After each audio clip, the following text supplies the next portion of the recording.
Baik, Assalamualaikum warahmatullahi wabarakatuh. Saya Fani Reza Safrijal dari kelas TIPSA. Di sini saya akan mempodcast narasumber yaitu Bapak Sugeng Dwi Cahyanto, benar ya? Beliau berprofesi sebagai guru di Mandua Pamekasan. Baik, di sini saya akan mengangkat tema dengan tema Perang Dunia Kedua. Baik Pak, apa yang menjadi penyebab paling utama Pak dari lahirnya Perang Dunia Kedua? Ya, Perang Dunia Kedua itu yang pertama itu kegagalan dalam Perang Dunia Pertama. Di kegagalan Versailles, Potsdam dan lain-lain menyebabkan munculnya aliansi lagi. Bahkan sampai ini menjadi blok barat, blok timur, blok sekutu dan blok Rusia. Sebenarnya sebelum munculnya blok, mereka itu berteman. Dan yang menjadi musuhnya itu negara fasis seperti Jerman, Jepang, dan negara fasisnya ini yang mengganggu duluan, seperti contohnya Jepang menyerang Pulau Sakhalin tahun 1905 dan menang, mengalahkan Rusia pada saat itu Uni Soviet. Terus menyerang Pearl Harbor tahun 1942 dan menang juga. Ini menimbulkan kemarahan dari negara-negara barat. Bahkan mereka harus melakukan serangan. Big attack yang mereka luncurkan, yaitu mereka menganggap kalau satu kali dibom secara massal perang akan berhenti, dan itu terbukti mereka mengirimkan bom atom di kota Nagasaki dan Hiroshima. Baik, letusnya Perang Dunia Kedua itu kan kalau tidak tahun 1939 kan ya Pak? 42. Oh ya, 42. Nah, Berarti itu berbarengan dengan masuknya Jepang ke Indonesia. ya, persis sekali. Jadi Jepang sebenarnya terdesak. Jepang terdesak dari tentara Amerika yang menyerang Pasifik, sehingga Jepang itu terdesak sampai ke perairan Kalimantan.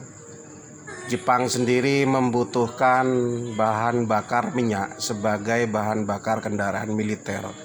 Awalnya Jepang itu ingin menguasai Kalimantan saja, tapi ternyata Jepang itu tidak hanya kekurangan bahan bakar minyak, Jepang juga kekurangan tentara.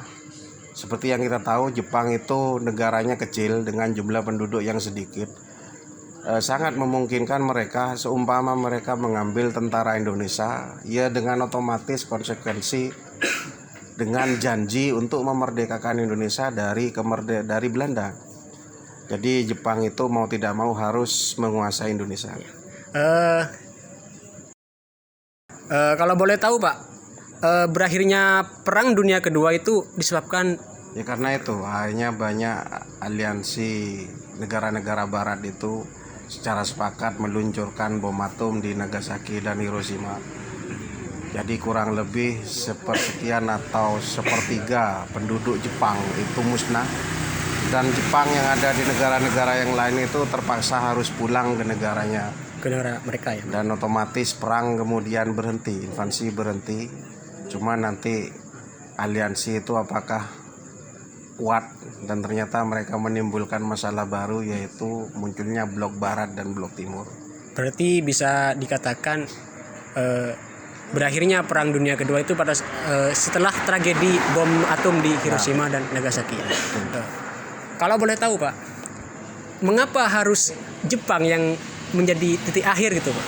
Mengapa harus Jepang yang di sasaran gitu? Kenapa Jepang? Kenapa tidak Jerman? Nah, iya, gitu. Karena Jerman pemimpinnya dinyatakan tewas dalam sebuah serangan, dan itu Hitler gak muncul lagi, dinyatakan tewas akhirnya. Berarti Jepang yang dianggap kuat tinggal Jepang ya? Tinggal Jepang. Jepang itu kalau hancur menurut mereka mungkin Jepang tidak akan bergerak lagi. Jadi ya mereka mengunculkan super bomnya itu yang menyebabkan Jepang itu harus menghentikan perang. dan mereka harus membagi-bagi kemenangan bagi negara barat.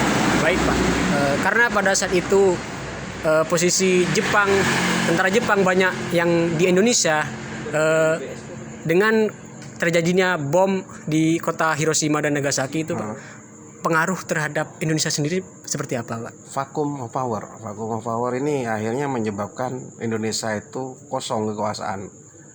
Jadi para pemuda Indonesia, Soekarni, Hatta, Sudanku, Supriyadi, siapa dan sebagainya, itu secara tidak langsung mendengarkan radio internasional yang pada saat itu dimata-matai oleh Jepang. Mereka sudah tahu kalau Jepang itu sebenarnya sudah hancur, sudah kalah. Cuma pada saat mereka mengajukan protes kepada ketua PPKI yaitu Soekarno-Hatta,